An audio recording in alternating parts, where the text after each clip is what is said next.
Oi, pessoal, tudo bem? Dani Romancini aqui, economista, consultora financeira de empresas e pessoas há mais de 20 anos, trazendo para você do nosso jeito simples e descomplicado por que o governo subiu a taxa Selic de novo. Quer entender quais são os efeitos disso no meu e no seu bolso? Fica comigo até o final desse vídeo que você vai entender. Roda a vinheta, produção.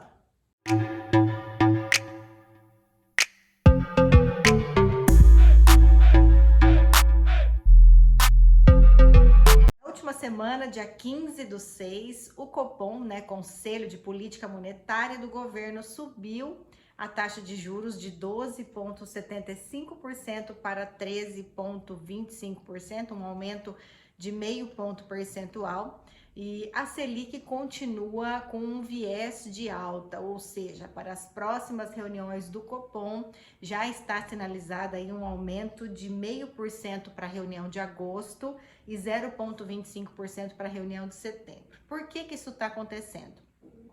A gente vem percebendo ainda, uma inflação, uma alta generalizada nos preços muito grande, principalmente nos supermercados, os combustíveis que estão subindo, agora uma alta no preço dos fertilizantes, que vai ter um impacto aí na produção dos alimentos, também no encarecimento dos alimentos. E uma das ferramentas que o governo tem para tentar controlar um pouco isso é aumentar a taxa de juros. Mas olha que coisa interessante, por mais que a gente venha percebendo que os preços estão subindo, a inflação já deu uma trégua, não que ela parou de aumentar, mas ela está diminuindo o seu ritmo, Ela já está crescendo a um volume um pouquinho mais devagar, um pouquinho mais lento, E se a inflação já está dando sinais de que ela está sendo controlada, por que o governo continua com esse viés de alta? Ou seja, por que ele continua sinalizando que nas próximas reuniões ele tende, de fato, a continuar aumentando a taxa Selic? Segundo o Itaú, há uma previsão para a Selic chegar até 15% no final do ano, uma das taxas de juros mais altas aí que a gente teve depois do governo Dilma Rousseff, Por que isso está acontecendo? Existem dois fatores, pessoais, que são muito importantes nessa questão. Um é a questão fiscal, E o outro é a questão do dólar. Eu vou tentar explicar do jeito mais simples possível para que vocês consigam entender. O governo federal está querendo tirar dos combustíveis o custo dos impostos de ICMS, de PIS e de COFINS até o final do ano. Ou seja, teoricamente, os combustíveis vão ficar um pouco mais baratos. Só que, quando o governo federal faz isso, e retira esse custo dos impostos dos combustíveis, os estados, por sua vez, também perdem a arrecadação, porque se ele vai tirar o ICMS do combustível, o ICMS é uma das principais fontes de arrecadação dos governos estaduais. O governo estadual fala assim, olha, não adianta você querer fazer graça tirando o ICMS aí do preço do combustível, porque a gente não pode ficar sem essa arrecadação, E aí, em contrapartida, para que também não deixe os estados no prejuízo, o governo federal vai repassar um valor para os estados para minimizar essa perda de arrecadação com a retirada do ICMS dos combustíveis. Isso é um projeto que ainda está em votação no Congresso, mas tá para sair essa semana aí, justamente para dar uma trégua nesses aumentos sucessivos que a Petrobras vem dando aí, nos combustíveis. Nós já vamos aí para o terceiro aumento só no ano de 2022 para gasolina e diesel. E aí tem o efeito do dólar também. Aí, pessoal, vamos tentar entender, como é que isso funciona. Quando o governo aumenta a taxa de juros, isso também é um fator que segura investimentos estrangeiros aqui no Brasil, ou seja, tem mais dólar aqui no Brasil, tem mais gente colocando dinheiro aqui no Brasil, e isso é muito bom, porque o governo dos Estados Unidos também subiu a taxa de juros, até um aumento nunca antes visto, pelo governo dos Estados Unidos, também nessa corrida de tentar segurar os capitais estrangeiros aí no seu país. Veja bem, se o Brasil fica para trás nesse aumento de juros, o que acontece? As pessoas não querem mais deixar o seu dinheiro aqui.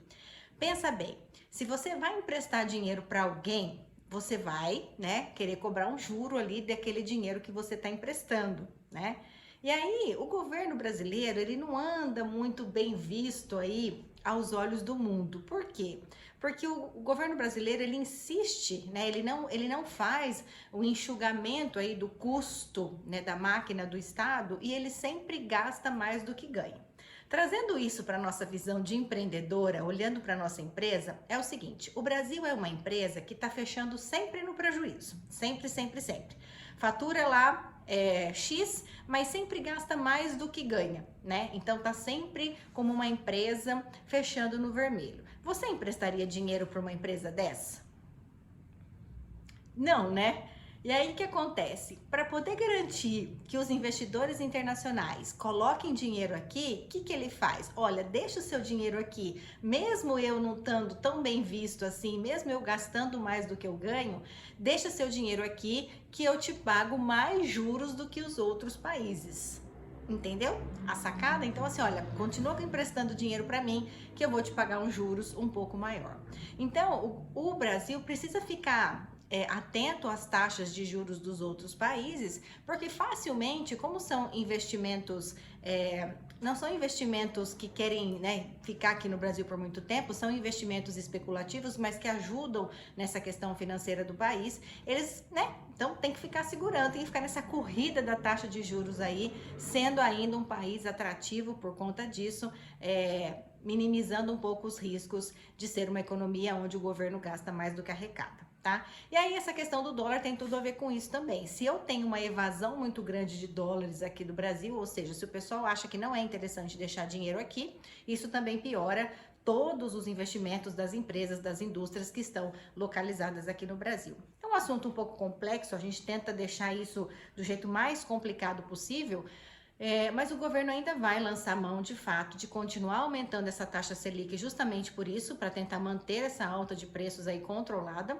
Eu vou gravar um outro vídeo ainda para explicar, né, por que o governo ainda continua aumentando o preço dos combustíveis. E muita gente me perguntou, né, nossa, mas não é meio incoerente? O governo quer tirar os impostos do preço dos combustíveis, mas está aumentando o preço dos combustíveis. Pessoal, não se enganem, né? O governo federal é um dos maiores acionistas da Petrobras, com 44% das ações da empresa. Então, assim, ninguém quer perder dinheiro, vamos combinar, né? Espero que tenha ficado claro para vocês o porquê que a taxa Selic subiu e que ela ainda vai continuar subindo até o final do ano.